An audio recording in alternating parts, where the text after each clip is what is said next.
Good evening, everyone, and happy Sabbath po. Welcome po sa ating Vesper Worship Meeting. Kamusta po ang lahat?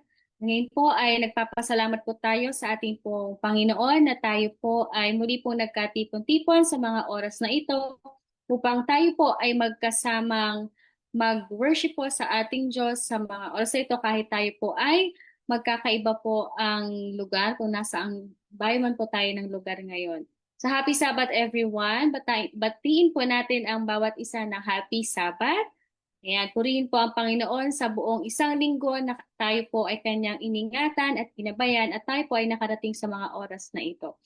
So ngayon po, ang ating pong pag-aaralan sa gabing ito ay patungkol pa rin po sa aklat na Mind, Character, and Personality na tayo po ay nasa chapter 26 na. So inanyayan ko po ang ating pong mga Zoom attendees, ating pong mga kapatiran, and our Facebook live viewers na tayo po ay sumabay sa pag-aaral natin ngayong gabi. So ating pong simulan ng ating pong programa ngayong Sabat sa pamamagitan po ng pag-awit po ng ating mga himno.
For our opening song, let us sing Don't Forget the Sabbath.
po sa ating opening prayer. Tayo po ay pangungunahan ni Brother Jefferson Buko.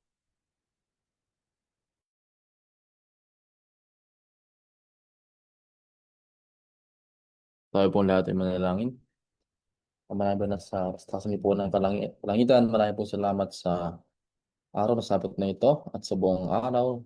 Yan niyo pong pag-ingat sa amin, sa aming mga ginagawa, pupuntahan at maging sa paghahanda sa araw po na sabot na ito. Marami po salamat sa buhay at lakas na pinagkaloob niyo po sa amin at nawa po sa gabi ito, niyo po kaming samamahan sa aming buong pag-aaral. Niyo po kaming tulungan at bigyan ng karunungan, ng kalakasan na maintindihan po ang lahat po ng mga mensahe na inyong ipaparinig sa amin sa gabi nito. Inyo rin po nawang tulungan nawa ang siyang mangunguna sa pagdadala ng inyong mensahe. Inyo po siyang gabayan ng inyong banal na spiritu upang sa kanyang bawat sasabihin ay ito po inaayon lamang sa katotohanan at sa mga nasusulat. At marami po salamat, Ama, sa pagdinig namin dalangin at patawad kami sa naman po kami nasupungan ng mga pagkukulang at pag-aasala. Ang lahat ito yung hiling at sa dalangin sa matamis na pangalan ng aming Panginoon Jesus. Amen. Amen.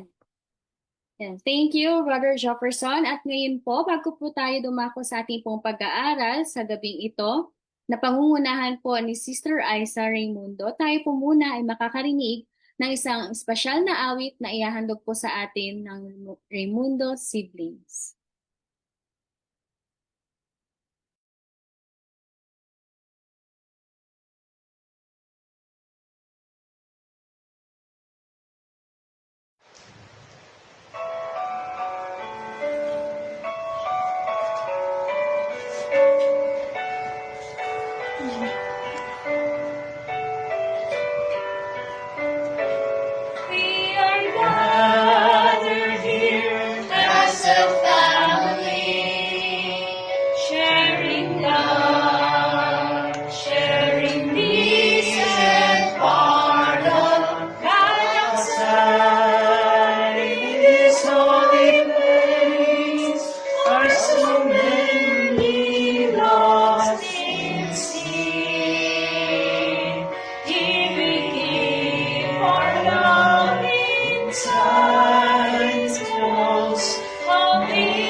Let it live in you and me.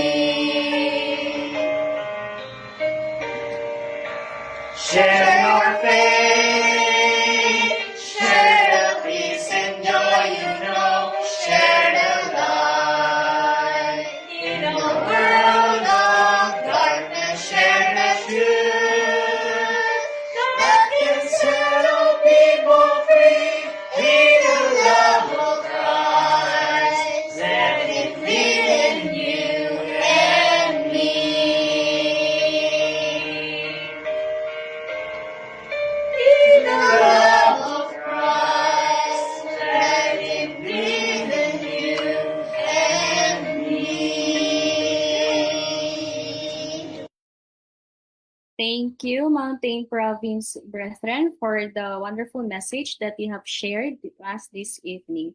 So ngayon po ay dadako na po tayo sa ating pong pag-aaral mula po sa aklat na Mind, Character, and Personality, Volume 1. Tayo po ay nasa chapter 26 na po. So ngayon po ay pakinggan na po natin ang ating pong presenter na si Sister Aiza Raimundo.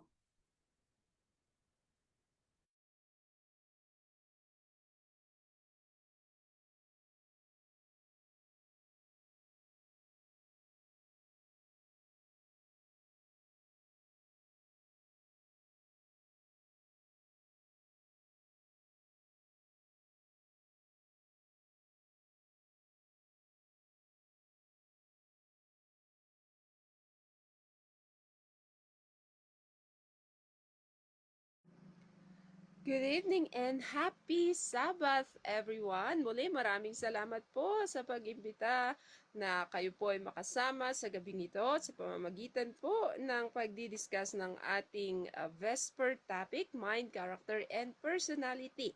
At praise the Lord kasi tayo na po ay nasa chapter 26 ng ating librong sinusubaybayan.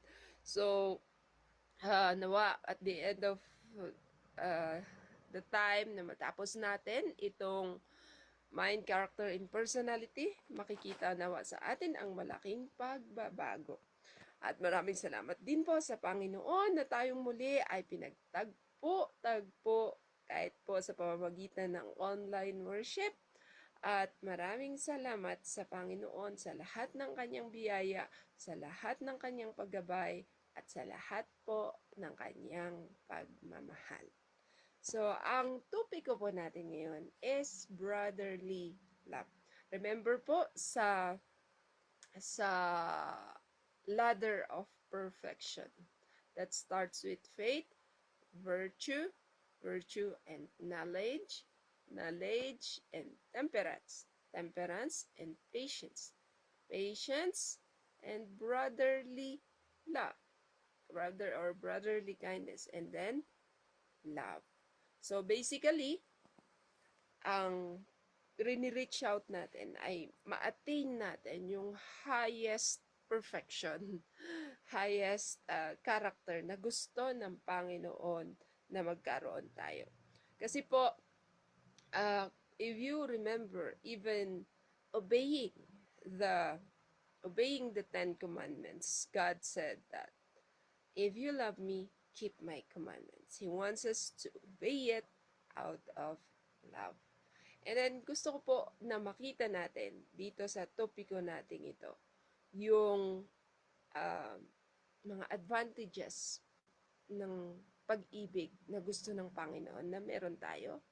At papaano ba, ano ang katangian ng pag-ibig na yon? Bakit po? Kasi po, gaya po ng ating nasa screen, ang brotherly love is the mark of true Christianity. At gaya po ng sabi dito sa John 13 verse 35, by this shall all men know that ye are my disciples if ye love one to another. So basically, kapag po tayo ay nagmamahalan, nagtutulungan, at nagmamalasakitan, doon nila makikita kung sino ang ating pinagsisilbihan, kagaya po ng nasabi sa ating special song, that the word we say that the word he says are true and the God we serve is real. If we will have this kind of love. So tayo na po ay dumako at mag-enjoy sa ating topic ngayon kasi basically kahit ako po ay tamadong-tamado sa mga topikong ito. At alam ko po na bawat isa rin po sa atin ay matatouch kasi ito po'y pagmamahal na galing po sa langit na naway tayo'y magkaroon din. So sabi po niya dito, love brings joy. Love refreshes and beautifies life. Nakikita niyo po yung mga teenager, pag in love sila, ay kagaganda nila kaysa kapag hindi. Nag-iiba yung kanilang aura. Nagkakaroon ng glow. So our glow should be from within. Because if we are in love with Jesus, we will be in love with one another. So love should flow from the Christian life like streams in the deserts. It brings gladness, peace, joy, refreshment to others. Ibig sabihin, if you have this kind of love, you have that happiness from within. Kaya nga joy pa eh. Joy meaning to say, mas deeper pa yan na kasiyahan. And then, ang maganda is yung peace. Bakit po peace? Kasi, if you have the trust that you are loved, you will be loving at peace as well. Hindi ka yung kinakabahan ng kung ano-ano. You will just do what you will. So, cultivate the love of Christ. It should well up from the soul of the Christians. Kaya bakit sinasabi ang mga Kristiyano ay masayang tunay? It is because they themselves first are loved by God, and that love from God is being passed through others. And honestly, yun po talaga, passing love to other people actually brings joy. It's not just joy, but also healing. Bakit? Kasi kapag at peace ka, at peace din yung pag-flow ng iyong mga dugo, maganda rin yung flow mo. So, gumaganda yung ating aura. Ano po? So, next po is the power of unselfish love. Ito po ay an irresistible weakness. The closer we resemble Christ, the greater our love for others. Bakit po? Si Kristo nga po ay dahil sa kanyang sobrang pagmamahal, namatay siya hindi para sa mga matitino, kundi para sa mga makasalanang katulad natin. And the more we ponder on those things, habang nakikita mo yung inyong kapatiran na nagwe-wayward, the more na lalo mo siyang pinagpapray, the more na naawa ka sa kanya, the more na gusto mong maranasan niya, yung pagmamahal na galing sa taas, na gaya din naman ng ibinibigay ng Panginoong Jesus sa atin. So, unselfish love silences unbelief. Alam mo yun, kapag hindi tayo selfish, yun pa lang ay napakalaking witness na yung Diyos na ating pinagsisilbihan ay hindi rin selfish. And then, may isa akong father, parang tatay sa ministry noon, na kahit napakasarap ng ulam, he would make sure that everybody will get bago siya kumuha. Tapos dun ko nakita, habang nakikita ko siya, lalo akong natameme na ito, at sarap-sarap ng ulam, pero hindi siya yung first na umaatake, kundi sinisigurado niya ang lahat, meron muna. So, when we have that kind of attitude, alam niyo po, napakagandang tingnan. Tameme po talaga ako sa kagandahang loob na ganun. And it defeats Satan's devices. Bakit po? Hindi ka na wala na po kasing strife and vainglory kapag may unselfish love. Bakit po? Ang tawag, the success of your companion will be your success also. And then, hindi madidevelop sa yung sama ng loob kasi magiging masaya ka para sa iba. And then, unselfish love builds God's kingdom. Amen po. Gusto po nating sumali. Panalangin po natin sa Panginoon na magkaroon po tayo ng unselfish love. Kasi, remember, sarili po ang pinaka-kalaban natin. We want the best for ourselves. Yun po yung katotohanan. Usually, kasi halimbawa, may nakahangar na mga damit dyan. Kung pipili ka, syempre, gusto mo yung pinaka-best para sa sarili mo, di ba? Pero what if you will find the best for others as well muna? Like Christ na almost give up niya yung yung buong kingdom niya just to save us. Give up niya yung kanyang trono, give up niya yung napakaganda niyang location para pumunta sa atin na it was marred with sin. So, nothing is more powerful than a Christ-like love. The more we see Him, the more na hindi ka mag-aatubili na magsakripisyo para sa iba. And then, ang trend na po dito sa mundo ngayon is, oh, I will work so that I will have something for myself first. Or I will have something for my family. Pero, wala na po yung, I will work because God said it. And whatever the sacrifices that it takes, it can be money, it can be labor, it can be minsan yung it can be pride, but if it is because of God's love that we're doing this, this is very powerful. And powerful siya in a sense na natatanggal yung ating pagtitingin lang sa ating sariling kailangan. Nakikita natin na hindi lang tayong may kailangan, meron ding iba. So, ang mangyayari niyan, sa halip na nakafocus ka sa kailangan mo, when you will pray for yourself, you will pray na para maging blessing ka sa iba. It's no longer for yourself only. Or you will pray na for the more successful ministry to other people. Next po, love is not self-centered. Ito po, katuloy po ng ating nasabi, dahil ang tunay na pag-ibig ay hindi po talaga nakatuon sa ating sarili. Gaya din naman ni Kristo. For self hinders love. Love seeks the good of others. Love wins soul to Christ. Love does not seek its own comfort. Which usually, naalala ko tuloy nung sa Palawan, no? Na isa sa ating mga panauhin doon, si Brother Dennis, sabi niya, wala pala akong karapatang magreklamo kasi almost lahat naman dito ay nagsasakripisyo sa daan, nagsasakripisyo sa tulugan.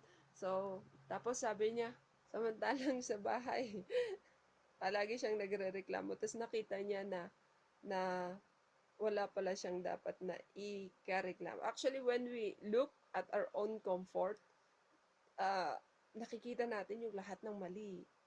Pero kapag when we look at what God had suffered, nakikita natin yung napakadami nating blessing, napakadami nating advantage, but we fail to see it. So, ito po, love does not promote selfishness. Love seek personal advantage. Love does not seek personal advantages na ikaw lang. And love does not put self first. So, you know why? The greatest enemy of love is self. Kasi ito po yung pinakakabaliktaran po niya. Kaya nga po ay inaanyayahan tayo ng Panginoon na yung ating focused ay mawala from ourselves, mapunta po sana kay Christ. And the more na mapupunta yung focus natin kay Christ, doon tayo mas lalong magpapakita ng pagmamahal. And I remember, during the time na ako po ay depressed, yun pong, alam mo yung, ba't ka nadidepress? Kasi naiisip mo, ako palagi, ako yung lugi, ako yung nasaktan, ako yung inabuso, lahat na lang ako. Tapos, ang iniisip mo, mabait naman ako. So, those are the things talaga na pumapasok sa isip ko. That's why, lalo akong nalulugmok kasi sarili ko lang yung aking iniisip. What if, kapag ginawan ka ng bad, and then you will realize na, bad na yung ginawa niya sa akin, why can't I respond it in love? Which supposed to be, yun dapat yung ginawa ko. Pero hindi, nagdamdam ako. So, instead na magdadamdam tayo when people are pushing us, I think the best thing to do is to pray that we will be able to do what is right for them. Bakit? Kasi alam mo na yung pakiramdam ng nasasaktan. So, you wouldn't want to do that to them back as well. So ito po, dito ko po nakita yung sabi ng Panginoon na love your enemy. Pag binato ka ng bato, ay batuhin mo ng tinapay. Though it is so hard really, but it came to a point na yung taong sumakit sa akin, and I've been praying na sana makita ko sa langit, na sana ma-realize niya sa buhay niya na may mas magandang buhay pa doon. But it can start now if we show love. Next po, humility, the fruit of love. Sabi ko, kapag yung tunay na pag-ibig, kahit na yung pride mo, isasakripisyo mo. Because love does not exalt itself. Hindi mo naiisipin yung reputasyon mo. Kasi bahala ng Panginoon sa reputasyon mo. What you're supposed to do is to love God with all of your heart and to love your neighbor as yourself. Because love is humble. Love is gentle. So kahit po nagtayo out of our love, nagsasabi tayo ng katotohanan, it should be said gently. And courteous, love is courteous. Mayroon pong respeto at mayroong pagpapakumbaba at love is compassionate. Hindi po siya, halimbawa, we rebuke to heal, not to condemn. Yan, ganyan ang love. Kapag nagsasabi ka ng rebuking, gaya ng sabi ng Panginoon, I chastise those whom I love, it should be out of compassion as well. Na hindi mo iniisip na, ako mas matino ako, ginagawa ko yung tama. Hindi. Kundi, yung isip mo is, I know how hard it is to be in this kind of situation, but God had helped me, so I might as well help this person to overcome. So, love is not boastful. Alam niyo po, yung pwede lang nating i-boast, the love of God to us and how much He is blessing us, and kahit po undeserving po tayo. Love is not fault-finding, which basically when you will, kapag yun lang, kasing fault yung nakikita natin, mahirap po nating mahalin yung isang tao na kagaya din naman ng pagmamahal ni Kristo sa Kanya. Love is not dictatorial. Parang ako to sabi ng anak ko, na, sabi ng anak, palagi na lang akong nagsasabi ng kanilang gagawin. Pero, love is not dictatorial. We should do it. That, yung pagbibigay natin ng gawain sa kanila is not something that they will say na because you are dictator, kundi it's for their own good, that they will be able to learn those things that they need to learn now, hindi dahil gusto mo lang na yun dapat yung gawin nila. So it's not dictatorial, it's not proud. Apo.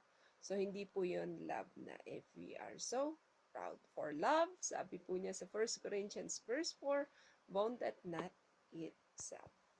Next, true love prefers others. Naalala niyo po yung there should not be vain strife and vain glory. And then, sa pinapag-aralan po natin sa Philippians, sa ating Sabbath school, ang examples po na binigay ni Kristo, Christ's example, ay palagi niyang iniisip anong mabuti sa iba. Hindi yung mabuti sa kanya, even to the point na ikamatay niya yun. So, true children of God prefer others before themselves. Do not seek the lion's share, sabi po, and value others as highly as themselves. Hindi yung, ay, siya lang naman yun. Huwag ganun. Yan po, na siya lang ay namatay si Kristo sa cross para sa Kanya. So, if we will think na ganun yung value nila, gaya din naman ng value na binigay ng Panginoon sa atin, we would really take care of them. We will do everything nang sa gayon ay makilala niya pa ang Diyos na ating pinagsisilbihan. And Christ demonstrated unselfish love, self-sacrifice, concern for others above himself. Alam niyo po, kahit may pagkain daw siya, kapag may nakita siyang nagugutom, binibigay pa niya yun. So, ganun po siya mag-sacrifice. Samantalang, kaya nga, minsan, niisip natin, Paano pag magkaroon ako ng bagong phone? Isipin mo muna, bago ka magkaroon ng bagong phone, how can hindi ko sinasabing bad na magkaroon ng bagong phone, but then, if you can make use of it, kasi yung phone, temporary lang yung kasiyahan mo dyan eh. Pero what if you can use it for, oh may gawain pala dun. How can I help them? Baka pwedeng doon muna. At susunod yung aking gusto. Alam mo yun, basta something na uunahin mo yung iba more than yourself. If we can do that, siguro hindi limited ang ating fans at the same time din po ay siguro po ay magiging din tayong huwaran sa iba to show unselfish love. Kasi po, hindi po kailangan tayo yung mayaman bago makapagbigay. Actually, in the little things that we have, if we will learn to sacrifice something that's supposed to be for yourself, alam niyo po yung kasiyahan after that, it's something more. Next, love changes lives. The transforming power of love. Let the love of Jesus be presented and it will work like leaven. Love softens heart, it changes attitudes, it transforms character, and draws people to Christ. Basically, tayo mismo, di ba? The more we see the love of Christ before us, the more na na-present yung pagmamahal nila through the love of our brethren, the more na natatransform tayo. The more na nababago tayo. People may resist arguments, but they seldom resist genuine love. So, pwedeng kontrahin ka sa mga tinuturo mo, pero yung pagmamahal mo na genuine, hindi nila kayang kontrahin yun. So, beware of selfish love. True love is impartial. Ito po, wala pong pinipili ang tunay na pagmamahal. God's love is not limited to favorites. Alam mo yan, alala ko dati, unselfish very partial yung kanilang pagmamahal, sabi niya. So, may nag-comment ng ganon sa mga brethren. Pero, sa halip na, parang, yung utak ko, oo nga, no? Pero yung sa puso ko, kawawa naman sila. Kasi, na kikitaan ng ganon. Kasi, whether you like it or not, kasama mo yan. Namatay ang Panginoon para dyan. So, ang sa atin is ipag-pray yung kaluluwa. Nang sa gayon ay hindi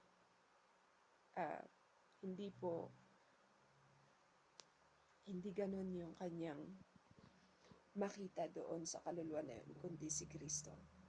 And does not show partiality. Kaibigan mo man yan o enemy mo. Mahalin mo. Rich as rich and poor alike. So, hindi dahil nababless ka dyan, ay mas mahal mo siya kaysa sa iba. No, our love should be the same. Next, quote, break the bottle and the fragrance will fill the house. Sabi po nga niya dito, kagaya po nung woman na naglabas ng alabaster perfume. Alam niyo po na sobrang sacrifice niya yun. So, kasi kinikita niya yun. Supposed to be for himself. Pero binuksan niya yun para maipakita niya yung pagmamahal niya sa Panginoon. And if we will do the same thing, is that whether we like it or not, you will shine. Because God will bless you. Kagaya ng pag-bless niya doon kay Mary Magdalene na naglabas ng alabaster perfume. Love should bless everyone around us. So isipin mo, para po matanggal yung impartiality, matanggal yung selfishness, it will be covered. Isipin mo na, Lord, at ipag-pray mo na, Lord, tulungan mo ako na maging blessing lahat sa iba. So whatever you can impart, we will freely give it. And honestly, when you will do this, God will bless you more than you deserve. I, nakita ko po yun through experience. I don't have this, hindi ko pa po naabot yung talagang ganit love na gusto ng Panginoon. But the more na ginagawa natin, even from the smallest thing that we can do, the more po na na-appreciate nyo yung pagmamahal ng Panginoon sa inyo. Love is greater than talent. So kahit po tayo ay maabilidad, pero walang pagmamahal, it is nothing. Because ability cannot replace love. We may possess knowledge, we may possess eloquence, we may possess great talents, kahit talent mo na lahat. We may possess strong faith. Yet without love, our service loses power. Our souls are not won. Love is heaven's sacred perfume. So, alam niyo po yon, kahit na tayo na pinakamagaling magsermon, pero wala naman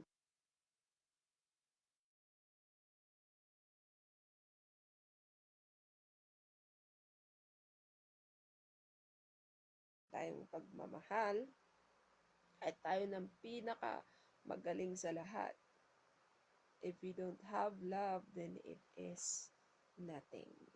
It will be a tinkling cymbal. Next, love expresses itself through giving.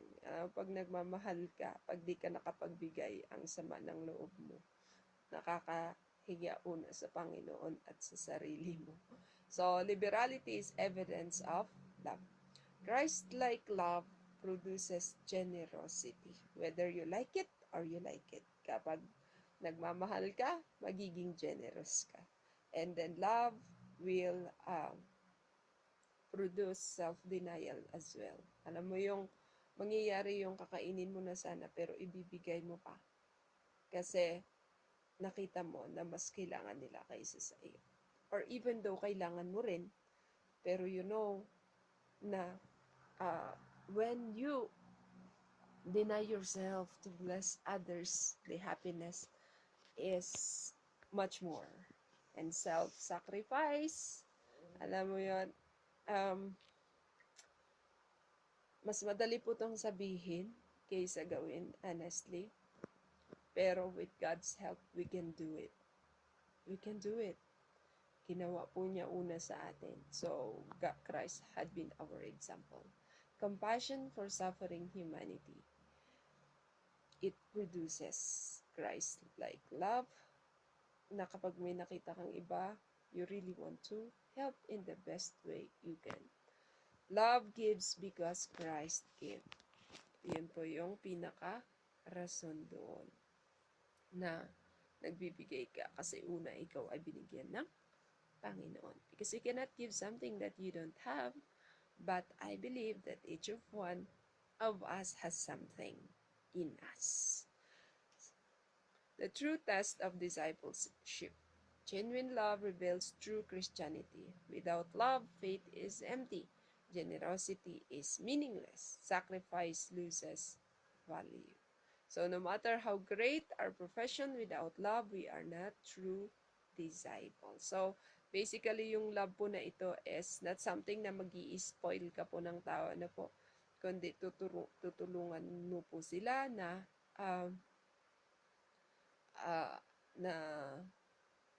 mahalin ang Panginoon through loving themselves, to taking care of themselves, pero to sacrifice more for others. Love heals the wounded soul, the heart where love rules. Love is not revengeful. Hindi yung sinaktan ka, sasaktan ko rin. Hindi. Nasaktan ako, nakita ko na kung gaano yung suffering. I would not let my brother have this kind of pain as well. Ganon yung magiging utak natin. Thanks the best of others. Yun. Love is patient and long-suffering. Parang dami nating i-work out sa sarili. Only Christ's love can heal broken hearts. Totoo po yun. Just as blood gives life to the body, Christ's love gives life to the soul. Yun po ang pagmamahal niya. Ah, siya po talaga yung tunay na nagbibigay ng kalakasan. So, naalala ko nung time that I was wounded, and I praise God kasi linagay niya ako sa medical missionary training where I can ponder more about His love. And there I realized na kaya ako nasasaktan kasi napaka-selfish ko. Sarili ko lang iniisip ko. Sarili ko lang na emotion, sarili ko lang na kapakanan. But I didn't think of loving back in return. But I praise the Lord kasi pinakita po niya yon. And then,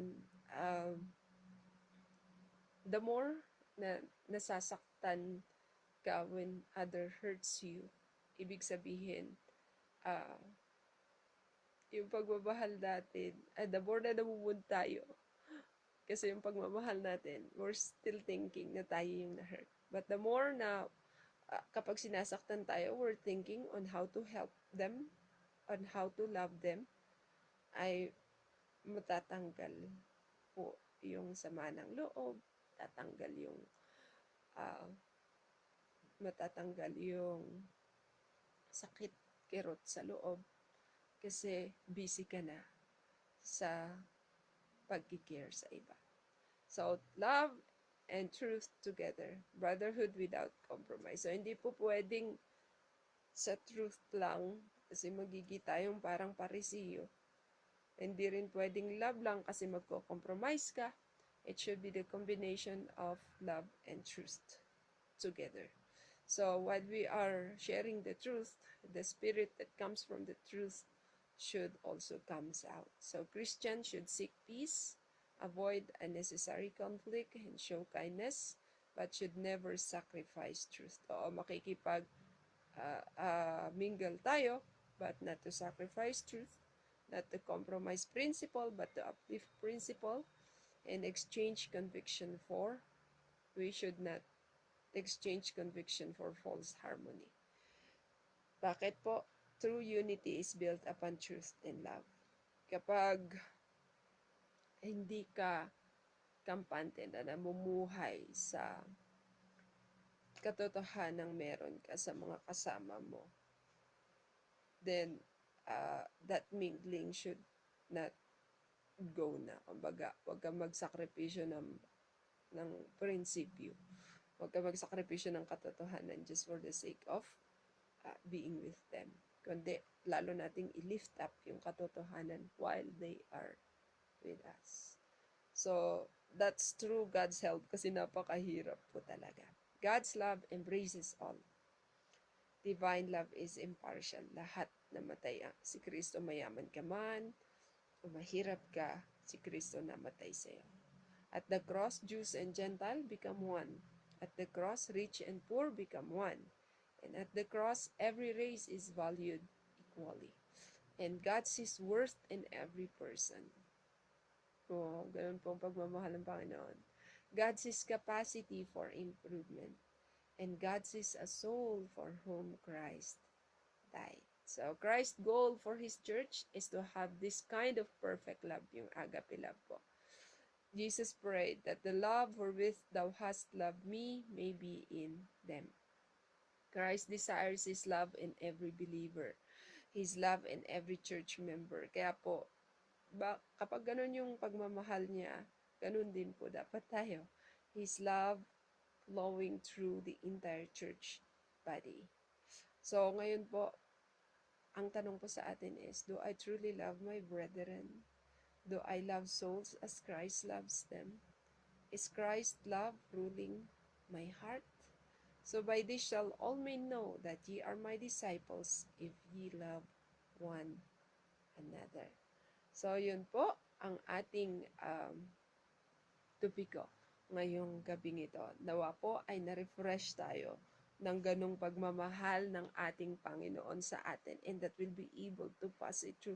Maybe ito na lang po yung kulang sa atin para po darating na po siya, yung ma-reach out na natin yung tunay na pag-ibig para sa Panginoon at para sa ating mga and to our fellow men. And may we sana po ay na-bless tayo in every, kumbaga, kapag nasasaktan pa tayo, maybe it's not love, maybe it's pride. Kapag po tayo nadi-disappoint pa, maybe we need to check our pride as well because it may not be love. Kapag po nadi-disappoint tayo, maybe we lack love as well. So, if we don't want to give, maybe we don't have that love that Christ had given unto us.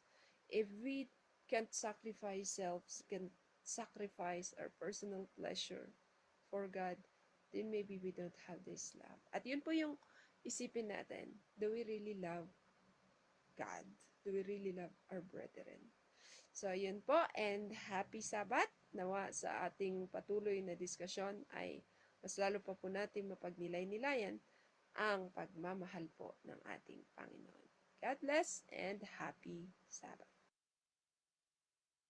Thank you, Sister Aiza. Praise God po sa napaka-timely na message po na paalala sa atin ng Panginoon sa gabing ito, brotherly love.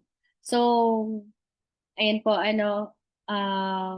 sa mga kasama po natin dito sa Zoom at sa mga Facebook Live viewers po natin, maaari nyo pong i-share sa atin ngayong gabi through comment po kung ano po ang insights po ninyo about po sa ating topic ngayong gabi. So, yung brotherly love po ay napakaganda po dahil ito po ang kulang sa mga nag-aangkin na tagasunod ni Kristo. So, sabi nga doon sa paragraph 3 ng page 242, no matter how high the profession, he whose heart is not filled with love for God and his fellow men is not a true disciple of Christ.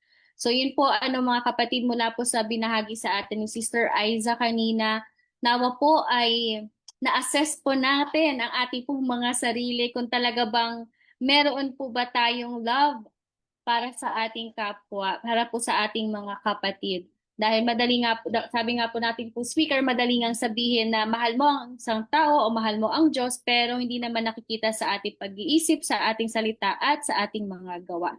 So, welcome po sa ating pong mga Zoom attendees. We have here Nadulawan family, Sister Trisha from Daet, and we also have our brethren here from Lipa, Batangas. And good evening din po sa ating pong mga Facebook Live viewers. Welcome po sa ating Vesper Worship meeting. Ayan, so happy Sabbath din po sa inyo sa mga thank you. Sa mga nag-comment po we have Brother Amit Berse. Happy Sabbath po, Brother Renante Tumabini Turbanos, and sa mga nanonood po sa atin. Yan. Happy Sabbath everyone. So meron po ba kayong gustong i-share sa atin or anything like testimonies na nakaramdam po kayo ng brotherly love? Or meron naman po kayong i-share sa atin na para sa tingin niyo po, na-realize niyo na kulang pa pala yung love na binibigay ko sa aking mga kapatid. So, ngayon po ay binibigay ko po ang pagkakataon sa ating pong mga kasamahan dito na makapagbahagi po ng kanilang mga insights. We also have here Sister Nori po pala, from Cavite.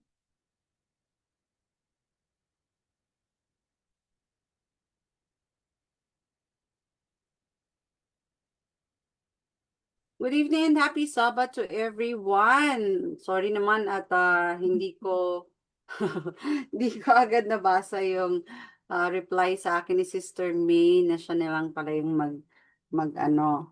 mag-play kasi mahina talaga pagka galing sa YouTube na in-upload tapos dina-download ko. But anyway, ipopost ko din po ito yung galing mismo sa YouTube ni Sister Aiza para po pwede niyo pong ulitin. Okay, pagka meron po kayong time. Anyway, dito po sa ating lesson na diniscuss ni Sister Aiza ngayong gabi. This is indeed very timely. Bakit? Kasi nga, kung babalikan po natin yung Matthew 24, Diba? Buksan niyo po ang inyong mga Biblia sa Matthew 24. Ano po ba yung nakasulat doon? Ito mismo ay ano ni Kristo eh. Siya ang nag-ano nito, siya ang salita talaga niya. It's prophecy talaga ni Jesus. 'Di ba? Ah, tinatanong siya, ah, tinatanong siya ng mga ano, mga disciples niya. 'Di ba po? Kung sabi niya sa Matthew 24:3, tell us when shall these things be? And what shall be the sign of thy coming and of the end of the world? So, sabihin nyo, baka yung iba hindi naka-follow kanina, no? Bakit naman ang topic ay brotherly love, tapos si Sister Nori naman ang comment ay tungkol sa the end of the world? Diba? So ano po yung kaugnayan ng brotherly love na yon sa the end of the world na sinasabi ni Kristo? So sabi po ng ating Panginoong Jesus, take heed that no man deceive you. So may babala po sa atin, ano? Sa panahon na ng katapusan ng sanlibutan. Sabi ng Panginoon, take heed that no man deceive you. Bakit daw po? Ang sabi niya sa kanyang patuloy na pagpapahayag, sabi ng Panginoong Jesus, for many shall come in my name saying I am Christ and shall deceive many. Nakikita na natin ngayon, o matagal na nating nakikita yan, di ba? Nagsasabi ako si Kristo, di ba? And ye shall hear of wars and rumors of wars. Nakikita na po ba natin yan? Di ba? Nandiyan na po yan. Wars and rumors of wars. Pero ang sabi ng Panginoon, see that ye be not troubled. For all these things must come to pass, but the end is not yet. Yan. Dadaan yan. Mga bagay na yan. Mga wars. Ano ba sa Tagalog ang wars? Nakalimutan ko na. Mga giyera. Digma. Mga digmaan. Yan. For nation shall rise against nations, and kingdom against kingdom, and there shall be famines and pestilences and earthquakes in diverse places. Nakikita po natin yung mga bagay na yan? Naranasan natin? Indeed, di ba po? Opo. Sabi ng Panginoong Jesus, all these are the beginning of sorrows. Then shall they deliver you up to be afflicted, and shall kill you, and ye shall be hated all nations for my name's sake. Naranasan na natin? Hindi pa. Kasi wala pa yung, and ye shall be hated of all nations for my name's sake. Pero may mga tao sa iba't ibang panig ng sanlibutan, lalo na yung mga nasa China, Russia, yung mga nasa communist countries, na nakakaranas na sila ng persecution. Kaya nga karamihan sa mga Kristiyano, sa mga lugar na ganoon, ay nagpupulong sila sa mga dungeons, no? Sa mga lugar na hindi public. Patuloy ng ating Panginoong Jesus, and then shall many be offended, and shall betray one another, and shall hate one another. Tanong ko po, sa ating kalagitnaan mismo, nararanasan po ba natin ito? Nag-i-exist ba po itong Matthew 24, verse 10, sa ating mismong munting pulutong? Sa mga iba't ibang iglesia, nararanasan po ba yan? So, kayo na po ang sasagot niyan. Kasi kung ako po ang sasagot, ay no comment ako muna. 11. And many false prophets shall rise and shall deceive many. Nararanasan na po ba? Meron na po ba? Marami na po, di ba? Ito po, sa verse 12. Dito papasok yung kahalagahan noong ibinahagi sa atin ni Sister Aisa sa gabing ito.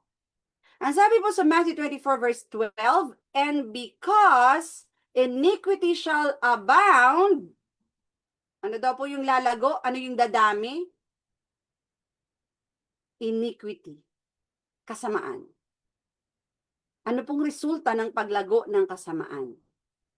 The love of many shall wax old. Ayan. So, ang resulta po pala ng pagtaas no, ng level ng kasamaan ay panlalamig naman ng pag-ibig ng marami. Bakit nagkakaroon ng patayan? Di ba? Pananakit, no? Bakit nagkakaroon ng mga giyera na yan? Of course, dahil mas mataas na yung level ng kasamaan at yung pag-ibig naman sa kapwa ng mas marami, sabi po, ay lumalamig na. Sino ba naman ang papatay sa taong iniibig niya? So, kung sinusunod ng mga tao yung love thy neighbor as thyself, papatayin niya ba yan?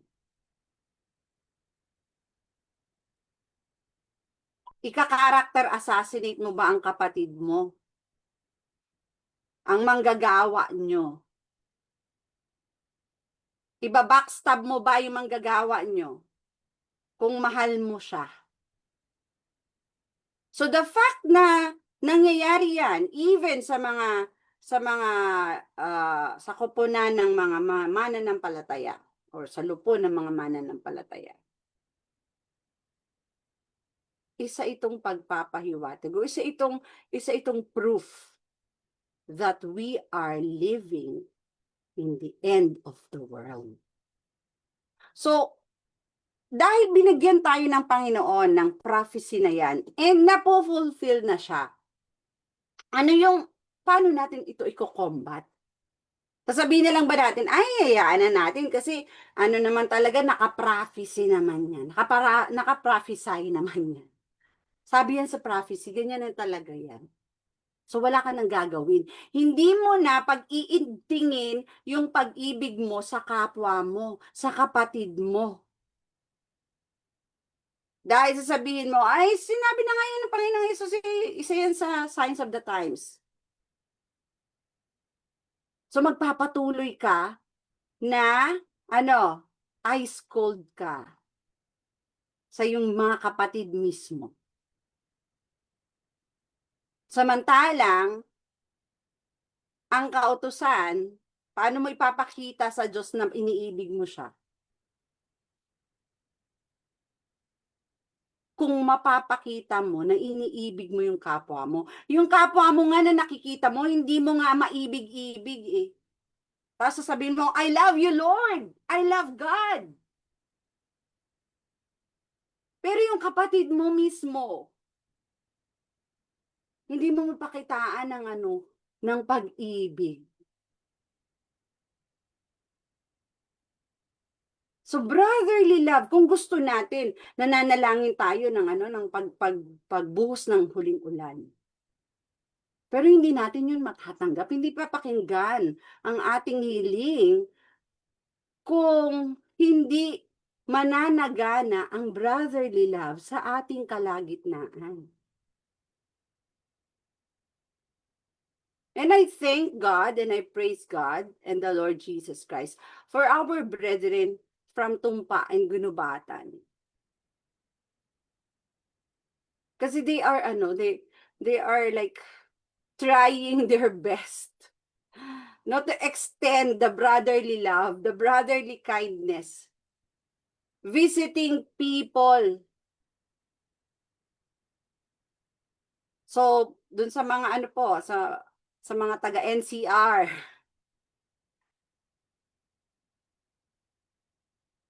sana ipanalangin natin na matuloy ang ating ang ating fellowship sa July 18. Yan, July 18, you are all invited. So ipag-pray po natin 'yan, no? Bakit po kailangan natin magdalaw-dalaw? Dumalaw sa ating mga kapatid. Ito po ay para sa pagpapaigting ng brotherly love. Kasi, 'di ba? Tayo tao kasi tayo eh. The more you see, the more you love, right? The more you don't see, the more you don't love. And it's reality. So kung nararamdaman mo sa pag-ibig mo na, sa sarili mo na, parang hindi ko na iniibig itong mga kapatid na to. Madalaw nga sila. O, kaya nga po, katulad dito, meron tayong online ministry, ano po. Ito po ay isang paraan ng pagpapakita natin ng pag-ibig natin sa ating mga kapatid na wala tayong pamasahe. Wala tayo. Kasi may mga kapatid tayo na nasa ibang bansa, wala tayong pamasahe para pumunta doon at madalaw sila. And so we are trying to keep this online ministry for them. Hindi lang sa mga nasa ibang bansa, kundi sa mga nasa ibang lugar ng Pilipinas o nasa ibang sulok, kahit saan pa, na sa pamamagitan po ng atin pong online ministry, mapadama natin, no? Nagtatranscend kasi ang pag-ibig beyond, ano tawag dyan? Beyond miles. Yan. Napapaabot po natin. So by showing, alam niyo yung presence natin, kahit virtual lang ang presence natin, damang-dama yan. Yan. Damang-dama yan. So, katulad po na sabi ko dati, yung midweek prayer meeting talaga was really created para po sana ang lahat na merong internet connection. Kasi hindi namin ina-expect na Friday night, Sabadong umaga, kasama namin kayo, ay meron naman kayong physical church. Pero ang ina-expect po talaga namin, kaya namin ginawa yung midweek prayer meeting, is lahat ng mga may internet connection talaga. Encourage yung mga kapatid to attend and pray together. And that's one way, yung pagpapainit po ng brotherly love na tinatawag. Kasi, totoo po, lalamig, nakahula. Pero pwede pa naman po natin gawa ng paraan na hindi tayo makasama dun sa hula. Diba po? Kaya binigay nga po sa atin yung hula para alam natin kung ano dapat natin gawin. Pero kung sasabihin natin, ay nakahula naman talaga yan, hayaan mo na. Diba? So, habang may panahon pa po, pag-initin po natin ang ating pag-ibig sa isa't isa. Ako po personally, may mga relationships ako na beyond repair. Pero ang atin pong relasyon is the highest kinship. Hindi man tayo magkapatid sa dugo. Hindi man tayo mag-asawa.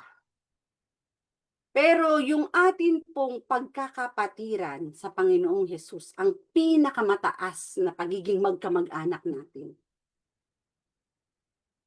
So how much more na, di ba dapat talagang pag-igtingin natin ang pag-ibig natin sa isa't isa? Kaya po? Kaya. Kasi sa sarili po natin, hindi natin yan magagawa kasi tayo po ma-pride. Pero ang ating pong Panginoon, nandyan po siya, sapat ang biyaya niya. Kung ang Panginoon inibig yung mga hindi kaibig-ibig, yun pa kaya mismo kapatid natin sa pananampalataya. Hindi natin maibig ng tunay, ng wagas, ng tapat. So hindi man, katulad ko, hindi man ako makaibig sa ibang klase ng pag-ibig. Subalit kaya kong ipakita Yung highest kinship kind of love. What do you call this? Hindi ko man kaya yung tinatawag na eros love, but the agape love, pwede yun mag-overflow. Ano po? So, sana po ay bigyan talaga natin ito ng pansin kung gusto natin na mabuhusan tayo ng huling ulan. Kailangan maabot natin yung Philadelphian condition, which is brotherly love. So, wag na po natin hintayin yung persecution. Kasi nakahula din naman na yung unity talaga maaabot yan. Lahat yan. Pagka may persecution na, makakalimutan mo na lahat ng hidwaan nyo, lahat ng mga ill feelings. Huwag na po natin hintayin yung persecution. Pwede naman tayo mag-enjoy na ngayon ng brotherly love. At mag-enjoy na din natin earlier pa ang huling ulan. 'Di ba po? Para masaya na sama-sama tayo na makapaglingkod sa Panginoon at maalis yung tingin natin sa sarili lang natin o dito lang sa loob natin, kundi mapunta sa labas. Magawa natin yung dapat nating gawin na pangangaral ng Ebanghelyo. Kapag wala po tayong pag-ibig, hindi po rin natin magagawang ibigin na gumawa para sa pagliligtas ng kaluluwa.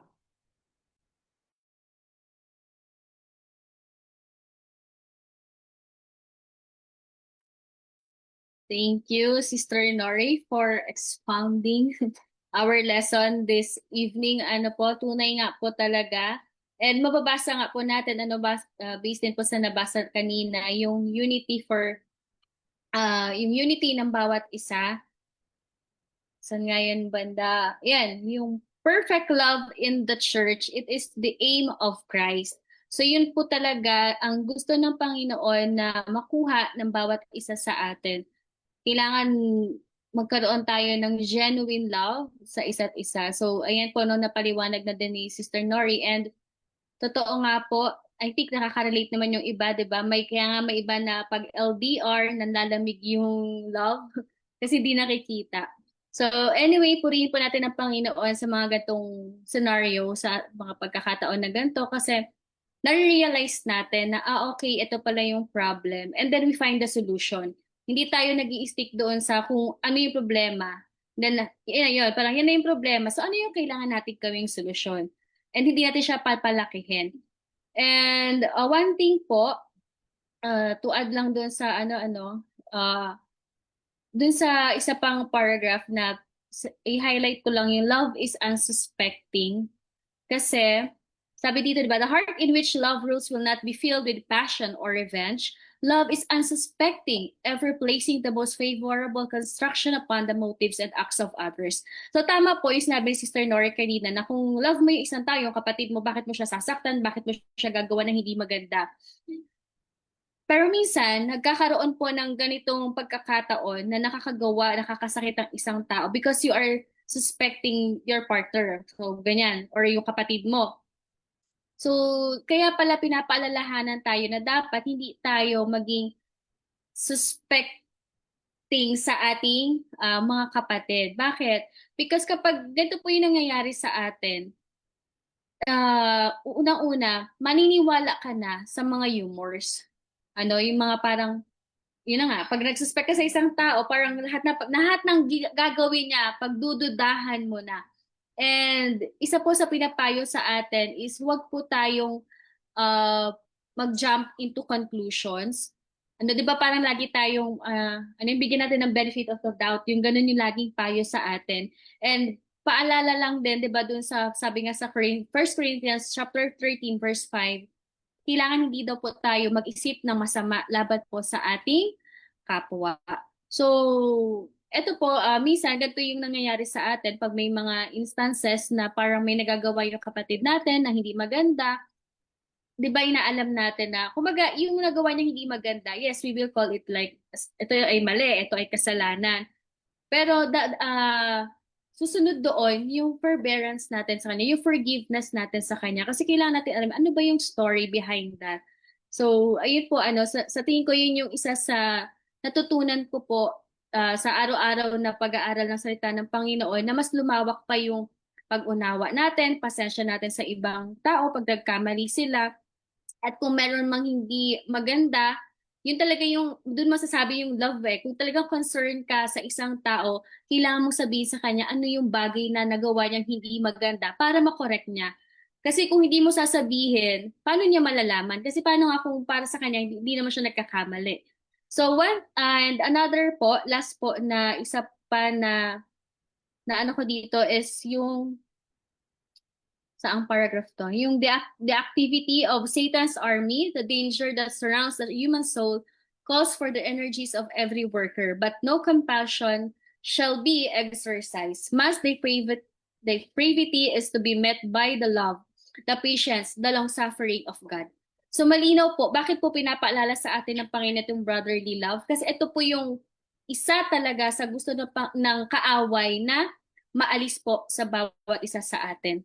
Kasi ito po yung magiging panangga natin laban sa kaaway So hindi na tayo mapupwersa kasi nga kung paano tayo iniibig ng Diyos, kung paano niya tayo binibigyan ng paghihinuhod sa atin sa kabila man ng pagiging undeserving natin at kung yun ay mapapasa din natin sa ating kapwa, wala pong magagawa ang kaaway kahit ano pa yung gawin niya diyan na paninira kung iintindihin natin yung ating kapatid ay hindi talaga siya mananalo.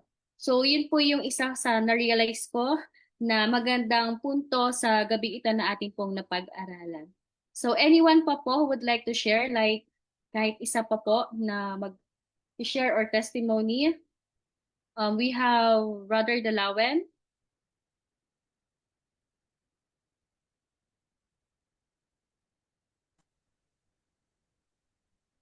Hello. Sabat po. Happy Sabat. Nag-iisip nga ako eh. Kanina pa, habang nagsasalita si Sister Nori, damang-dama ko yung emotion. Kasi yun nga, yung ang nakakalungkot sa atin kasi we claim to know God. Doctrinally, yung doctrines natin is talagang yung talaga yung doctrine na talaga na tama. And unfortunately, yun na lang yung kulang. So, while we claim to know God, parang hindi eh. Hindi natin siya kilala eh kasi yung statement niya na he who does not love does not know God, for God is love. So parang parang dinedeceive natin yung sarili natin. While we claim to know God, yet we do not have that yung ultimate sign, which is love, wala sa atin. We deceive ourselves. Yun siguro yung strong delusion na sinasabi din na he deceived even the very elect. Kasi naka-focus tayo on hindi naman wala naman kailangan naman talaga natin yung doctrine because kaya lang po yung true doctrine, the truth sana, it will lead us na to the conversion na yung pagmamahal na yun. Makreate sana nun yung doctrine na nalalaman natin. Nakikreate sana sa atin yung pagmamahal na nagaya ng pagmamahal ni Christ. Kaya kanina parang nalulungkot ako na and this message is timely, so sana marami sanang nakapakinig nitong natin because ito yung kailangan natin na talaga sa ating movement. And sabi din sa Bible na this they will know, hindi ko alam yung exact words, they will know that you are my disciples if you have loved one to another. So hindi na natin kailangan na yung grabe na natin sa mga doctrinal natin. Pag na-produce yung pagmamahal na yun, magwa-wonder yung mga tao and they will know na tama nga tayo kasi that's the best miracle na sabi sa Bible. Yung pinaka best miracle is yung ma-create sa atin yung character ng Panginoon, which is an embodiment of love. Yun lang po. Amen. Maraming salamat po, Brother Osborne. So, purihin po talaga ang Panginoon dahil alam po talaga niya kung ano pong pagkain ang ipapakain po sa atin. So, yun po, nawa po bilang pagtatapos po sa ating pag-aaral ngayong gabi. Inayanyan ko po ulit ang lahat na muli po basahin po natin itong chapter 26 ng Mind, Character, and Personality na may pamagat na Brotherly Love para mas word for word talaga makita natin kung ano yung payo sa atin ng Panginoon. At nawa po bawat isa sa atin ay magpanalanginan, lalong-lalo na po sa kahinaan ng bawat isa. So, wag po tayong mag-iwanan hangga't tayo po ay nananatili na umiibig kay Kristo, tayo po ay sumusunod sa kanya pong looban at tayo po ay merong isang doktrina at prinsipyo ay wag po nating hayaan na manalo po ang kaaway sa atin, na tayo po ay mag-divide. So ngayon po, para po sa pagtatapos ng ating pong Vesper Worship Service, ay tayo po ay umawit ng ating pong closing song at susundan naman po ito ng closing prayer na pangungunahan po sa atin ni Brother Martin Abaya.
Let us pray. In this very moment, God, we would like to once again thank you for this wonderful evening that you've given to us. We would like also to thank you for the Sabbath that you have trusted unto us to rest and worship you. And we thank you for the message that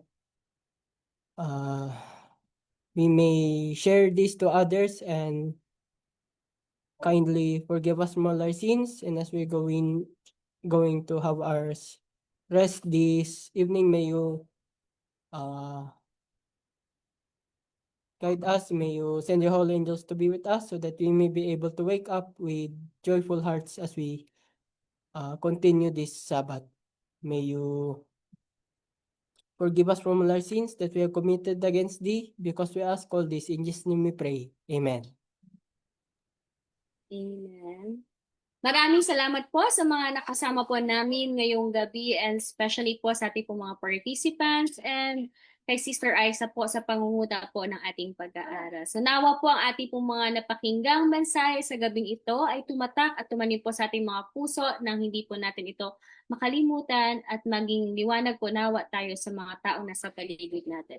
So muli po, maraming salamat po sa ating Zoom attendees, sa ating Facebook Live viewers, at muli po namin kayo inaanyayahan na makasama po namin kayo bukas po para sa ating Sabbath School program and our worship service program, alas 9 po ng umaga. At muli po, happy Sabbath everyone and God bless. Happy Sabbath! Happy Sabbath.